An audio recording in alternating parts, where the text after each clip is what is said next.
बच्चों, आज हम लोग परिसंचरण तंत्र के बारे में जानकारी प्राप्त करेंगे। सबसे पहले हम जानें कि परिसंचरण होता क्या है।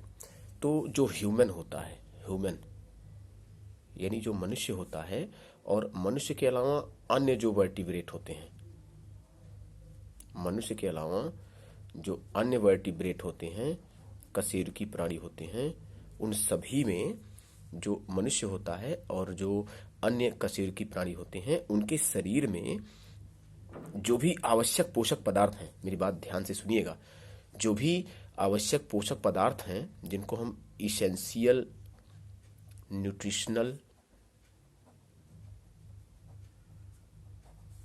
सब्सटेंसेस कह सकते हैं,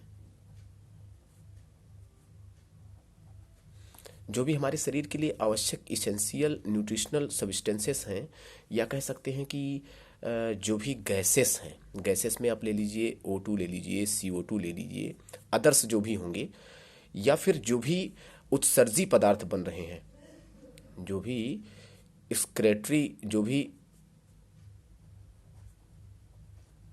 एक्सक्रेटरी सब्सटेंसेस बन रहे हैं, उनको उत्सर्जी अंगों तक पहुंचाना।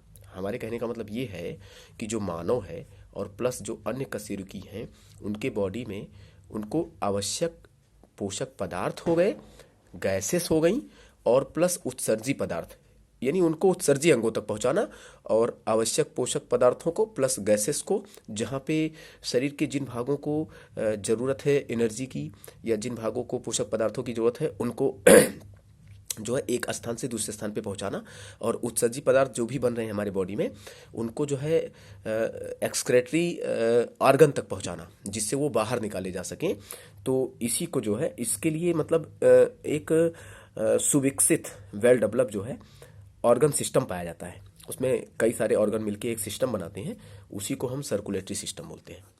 मैंने क्या कहा कि मनुष्य एवं अन्य वर्टिब्रेट में जो भी पोषक पदार्थ उनके शरीर के वृद्धि विकास के लिए आवश्यक हैं, या ऑक्सीडेशन के लिए, ऊर्जा के लिए गैसेस की जो ज़रूरत है, उन सभी को शरीर के एक भाग से शरीर के दूसरे भाग तक पहुंचाना, और प्लस इन भागों पर बने हुए एक्सक्रेटरी सब्सटेंसेस को एक्सक्रेटरी जो है ऑर्गन तक पहुंचाना।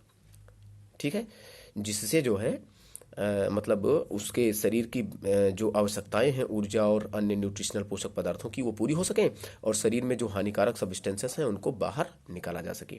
तो इसमें एक सिस्टम भाग लेता है, उसी सिस्टम को हम बोलते हैं सर्कुलेटरी सिस्टम। ठीक है, अब सर्कुलेटरी सिस्टम का कार्य क्या होता है, जो फंक्शन है वो क्या होता है।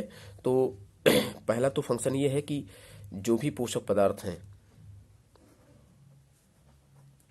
ट्रांसपोर्ट ऑफ न्यूट्रिशनल सब्सटेंसेस, ये पहला कार्य है। जो पोषक तत्व जो परिसंचरण तंत्र होता है, उसका पहला कार्य होता है ट्रांसपोर्ट ऑफ न्यूट्रिशनल सब्सटेंसेस, यानी पोषक पदार्थों का परिवहन। ये शरीर के विभिन्न भागों तक, ग्लूकोज हो गया, विटामिन हो गया, वसीय अम्ल हो गए, ये शरीर के विभिन्न भागों तक, है ना, प्रोटीन को, विटामिन को, वसीय अम्लों को, इन सबको एक स्थान से दूसरे स्थान पे पहुंचाता है। ठीक है, तो ये इसका पहला कार्य हो गया। दूसरा कार्य हो गया कि transport of nitrogen, transport of nitrogen. ठीक है, यानी हमारे शरीर में जब हम कुछ खाते पीते हैं तो कुछ उत्सर्जी पदार्थ बनते हैं, जैसे बनते हैं यूरिक एसिड बनते हैं, यूरिया बनते हैं, है ना, ये सब नाइट्रोजनी पदार्थ हैं। तो इनको जो है उत्सर्जी अंगों तक पहुंचाना, इनको उत्सर्जी अंगों तक पहुंचाना, जिससे बाहर निकाले जा सके। तो ये काम भी परिसंचरण तंत्र का ही होता है। ब्लड के माध्यम से इनको उत्सर्जी अंगों तक पहुंचा दिया जाता है, और वहां से बाहर निकाल दिए जाते हैं। इसके बाद नेक्स्ट होता है ट्रांसपोर्ट ऑफ हार्मोन। हार्मोन का जो है ट्रांसपोर्ट भी ब्लड सर्कुलेटरी सिस्टम के द्वारा होता है। जो इंडोक्राइन ग्लैंड होती हैं, जो इंडोक्राइन ग्लैंड होती है हमारे बॉडी में, है ना, अंतःस्रावी ग्रंथियां ये हार्मोन का स्राव करती हैं और फिर इन हार्मोन्स को जहां पर भी आवश्यकता है वहां पर पहुंचाया जाता है with the help of circulatory system. तो ये एक काम हो गया।